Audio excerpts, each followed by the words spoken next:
இந்த கொஸ்டினில் 15 சென்டிமீட்டர் உயரமும் சொல்லி கொடுத்துருக்காங்க. ஹைட்டோட வேல்யூ 15 சென்டிமீட்டர்.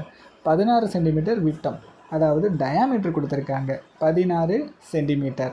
டயாமீட்டரில் பாதி தான் ரேடியஸ். அப்போ ஆரோட வேல்யூ 16ல் பாதி 8 கொண்ட ஒரு நேர்வட்ட கூம்பின் வலைப்பரப்பு. ஸோ இதான் வந்து ஒரு நேர்வட்ட கூம்பு. வலைப்பரப்புக்கான ஃபார்முலா πr/l. இதில் வந்து ஆர் வந்து நம்ம கண்டுபிடிச்சிட்டோம் 8 சென்டிமீட்டர். எல் என்னன்னு தெரியாது. ஸோ எல் இந்த படத்தில் எங்கே இருக்குதுன்னு சொல்கிறேன் பாருங்கள். இந்த ஸ்லோப் இருக்குது பாருங்கள், இதை தான் நம்ம எல்லுன்னு சொல்லுவோம். ஹச் அப்படிங்கிறது இந்த பாயிண்ட்லேருந்து இந்த பாயிண்ட் சென்டரில் இருக்கக்கூடிய இந்த டிஸ்டன்ஸை தான் ஹச்னு சொல்லுவோம். ஆறுங்கிறது இந்த கீழே வரக்கூடியது. நமக்கு எல் கேட்டு ஹச்சும் ஆரும் கொடுத்துருந்தாங்கன்னா ரொம்ப சிம்பிள். எல்லை ஸ்கொயர் பண்ணி equal to H square plus R square. L square equal to H square plus R square. ஹச்சோட வேல்யூ தெரியும்ல 15. So 15 square. ஆரோட வேல்யூ 8 ஸ்கொயர்.